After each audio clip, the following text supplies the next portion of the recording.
IT drone aerospace को लेकर चर्चा, 9 कंपनीज को आशय पत्र। 15,09,996 करोड़ का निवेश, 5,000 से ज्यादा रोजगार मिलेगा। अंतरिक्ष प्रौद्योगिकी के लिए निवेश के दरवाजे खुलेंगे। भवंतर में सोयाबीन का मॉडल रेट 4,236 रुपए प्रति क्विंटल हो गया है। पन्ना जिले को हीरो का जीआई टैग मिला है और अब पन्ना हीरा के नाम से बेचा जाएगा। लाडली बहना योजना शुरू हुई और अब 1,500 रुपए हर महीने मिल रहे हैं। 2023 में शुरू की गई 44,000 करोड़ की राशि बहनों के खाते में जा चुकी है। सिंचाई के लिए सोलर पंप में संशोधन, 7.5 HP टेम्परेरी कनेक्शन वाले किसानों को भी सब्सिडी देगी मोहन सरकार। 3 और 5 HP वाले किसानों को क्रमशः 5 और 7 HP सोलर पंप मिलेगा। मिशन वात्सल्य योजना, अनाथ बच्चे, विधवा के बच्चे, 33,000 बच्चे, इनको प्रति माह 4,000 मिलेगा। राज्य 40% की राशि देगा। नवगठित जिला विधिक प्राधिकरण आगर मालवा के लिए पदों का सर्जन। आयुष चिकित्सा को प्रोत्साहित, भोपाल, इंदौर, श्योपुर, बड़वानी सहित कई और जिलों में खोले जाएंगे। 12 जिलों में आयुष चिकित्सालय खोले जाएंगे। अब कुल मिलकर 33 बैंडेड अस्पताल हो जाएंगे। लैंड पुलिंग को लेकर सीएम मोहन यादव ने कहा कि किसानों के हित में फैसला लिया गया है। किसान संघ की आपत्तियों को देखते हुए सरकार ने लैंड पुलिंग को वापस लिया। छिंदवाड़ा में नकली सिरप का मामला, सरकार ने कानूनी कार्यवाही की। कैबिनेट की बैठक संपन्न हुई है, जिसमें कई महत्वपूर्ण निर्णय लिए गए हैं। जैसा कि आप जानते हैं कि 13 नवंबर को इंदौर में MP टेक ग्रोथ कॉन्क्लेव का आयोजन बहुत ही सफलतापूर्वक संपन्न हुआ है। स्पेस टेक नीति 2025 के मसौदे का भी अनावरण इसी कॉन्क्लेव में हुआ है, जिसमें IT, drone, aerospace, semiconductor, Raksha, EV, manufacturing इत्यादि क्षेत्रों में निवेश और भूमि आवंटन नीति प्रोत्साहन इत्यादि पर बहुत ही विस्तार से चर्चा हुई है। भारतीय सेना और राष्ट्रीय अंतर्राष्ट्रीय कंपनियों के प्रतिनिधियों को वहाँ पर बुलाया गया था। 1 to 1 उनसे चर्चा हुई। भारतीय सेना के मेजर कर्नल गौतम महाजन, ब्रिगेडियर MS रंधावा जैसे बड़े अधिकारी वहाँ पर उपस्थित थे। कॉन्क्लेव में निवेश और उद्योग संवर्धन के लिए 9 कंपनियों को भूमि आवंटन के लिए आशय पत्र भी जारी किए गए हैं। इस कॉन्क्लेव की समस्त गतिविधियों से 15,996 करोड़ रुपए का निवेश एवं लगभग 64,085 रोजगार के सृजन का मार्ग प्रशस्त होगा। कॉन्क्लेव में मध्य प्रदेश और में निवेश और रोजगार सृजन को बढ़ावा देने की दिशा में 7 महत्वपूर्ण MOU भी साइन किए गए हैं। इसी प्रकार से स्पेस टेक नीति 2025 के मसौदे का भी अनावरण हुआ है। यह नीति राज्य को भारत की स्पेस टेक अर्थव्यवस्था में अग्रणी स्थान दिलाने की दिशा में महत्वपूर्ण पहल है, जिसके माध्यम से अंतरिक्ष प्रौद्योगिकी, स्पेस टेक्नोलॉजी, अनुसंधान, निवेश और रोजगार के नए द्वार खुलेंगे। भावंतर योजना जो शुरू की गई 13 तारीख को देवास से, उसके बहुत अच्छे परिणाम आ रहे हैं। 24/10/25 से 7/11/25 तक जो मॉडल रेट 4,020 था, वो 17/11/25 को बढ़ के 4,236 हो गया है। और समर्थन मूल्य से मॉडल रेट का डिफरेंस जो है वो भावांतर होता है। और अभी तक 15 दिनों में 1.33 लाख किसानों को के खाते में 233 करोड़ रुपए भावांतर की राशि अंतरण की जा चुकी है। 220 से अधिक मुख्य और 80 उप मंडियों में खरीदी की जा रही है सोयाबीन की। और ये भावांतर योजना से किसानों में काफ़ी हर्ष है और उनको काफ़ी लाभ मिल रहा है। जनजाति गौरव दिवस 15 नवंबर को बड़े धूमधाम से मनाया गया। जबलपुर में जो सबसे प्रमुख कार्यक्रम था पूरे प्रदेश का, उसमें वर्चुअल माध्यम से प्रधानमंत्री जी जुड़े और उन्होंने संबोधित किया।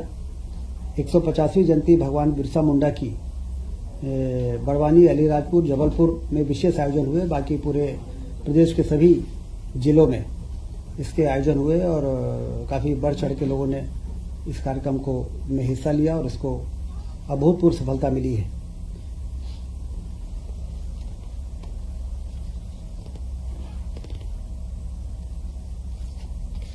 पन्ना जिले के हीरे को जीआई टैग मिला है।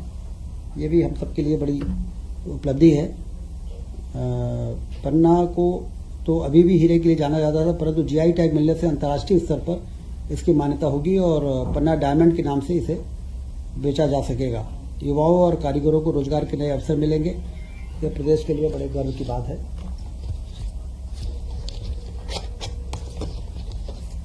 लाडली बहना योजना 12 नवंबर 2025 को सिवनी में 1500 रुपये 250 रुपये अलग से जोड़ के 1500 रुपये अब हर महीने लाडली बहनाओं को ये राशि अंतरित की जा रही है। जैसा कि आप जानते हैं कि जून 23 में इस योजना की शुरुआत हुई, तब से अक्टूबर 25 तक बहनों को 44,900 करोड़ से अधिक की राशि का अंतरण किया जा सका है। इससे आर्थिक रूप से बहनें सशक्त हुई हैं, उनका आत्मविश्वास बढ़ा है और वो अपने बच्चों के, अपने परिवार के देखभाल में, उनके स्वास्थ्य के संबंध में ज़्यादा अधिक सक्षम हुई हैं। आज मुख्यमंत्री जी ने विशेष तौर से ये निर्देश दिया है कि इस राशि के अंतरण के साथ साथ उनको लंबे समय तक कैसे हम सक्षम बना सकते हैं, उनको रोजगार कैसे जोड़ सकते हैं, इसकी भी योजना संबंधित विभाग बनाए, जिससे कि उनको अपने पैरों पे लंबे समय तक खड़ा किया जा सके।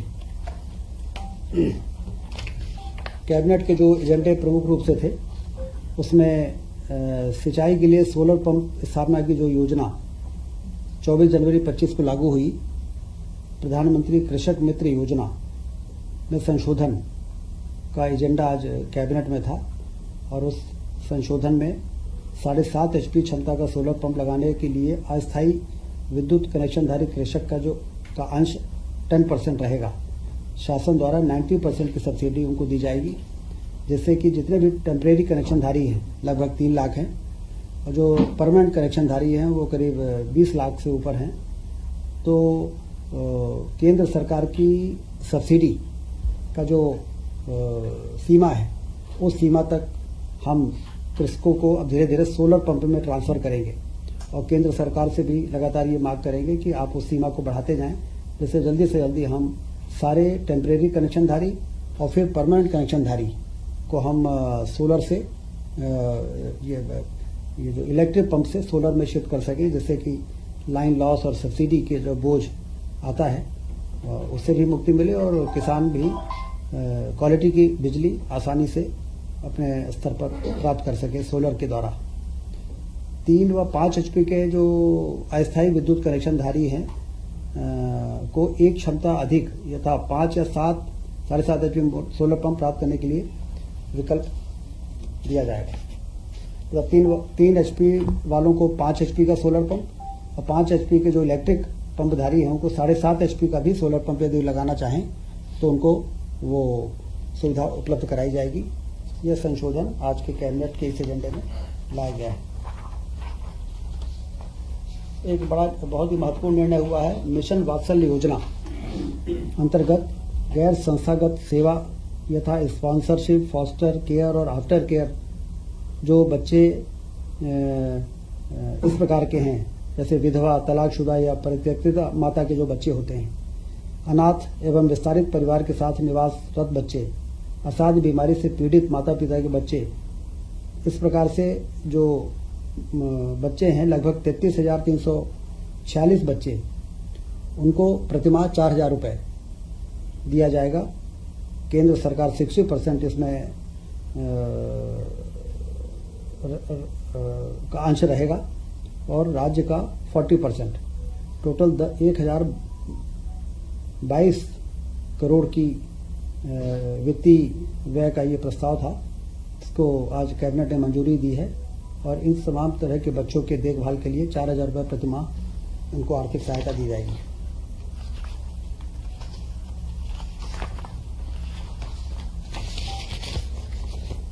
मेडिको लीगल संस्थान के अधिकारियों को पुनरीक्षित वेतनमान 7वां वेतनमान का वार्षिक लाभ 1/1/2016 से प्रदान किया गया है। उसी अनुक्रम में मेडिको लीगल संस्थान के अधिकारियों को भी लाभ दिए जाने का निर्णय लिया गया है। 93 लाख रुपए इसमें एरियर की राशि का वित्तीय भार आएगा।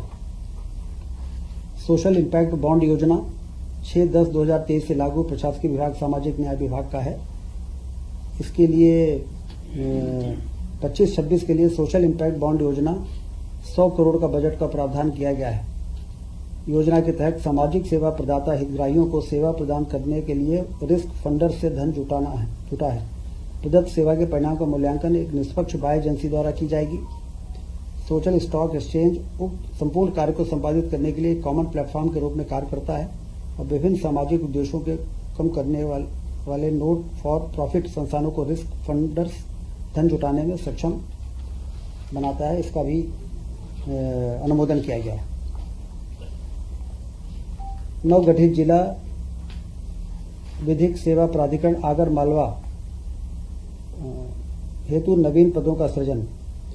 विधिक सेवा प्राधिकरण के लिए जो आवश्यक नवीन पद हैं उसकी भी स्वीकृत की गई है 9 नवीन पदों की और इसमें 59.42 लाख रुपए का वित्तीय भार आएगा। प्रदेश के 12 जिलों में 50 बिस्तरीय आयुष चिकित्सालय एवं बड़वानी के 30 बिस्तरीय आयुष चिकित्सालय के संचालन के लिए नवीन पदों का सृजन किया गया। ये बहुत ही महत्वपूर्ण निर्णय हुआ है।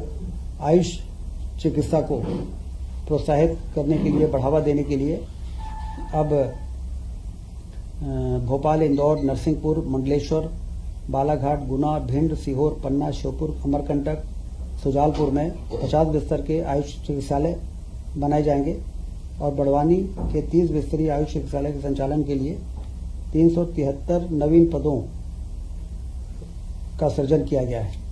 इसके साथ ही 806 मानव संसाधन सेवाएं ऑन कॉल हेतु स्वीकृत की गई हैं। इन 373 नियमित पदों पर वार्षिक व्यय आएगा 25 करोड़ 57 लाख रुपए और 806 जो मानव सेवाओं का प्रबंधन भारत सरकार के राष्ट्रीय आयुष मिशन से किया जाएगा।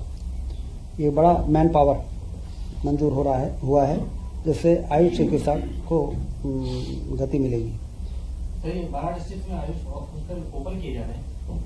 हाँ, 12 जिलों में, इसके पहले 21 जिलों में हमारे आयुष चिकित्सालय चल रहे हैं। 12 और जिलों में इस प्रकार की 50 बिस्तर और 30 बिस्तर का बड़वानी में ये नए मंजूरियां हुई हैं।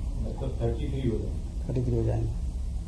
विज्ञान एवं प्रौद्योगिकी विभाग के अंतर्गत मध्य प्रदेश विज्ञान एवं प्रौद्योगिकी परिषद में नवीन पदों की भर्ती पर लगाई गई रोक हटा ली गई है।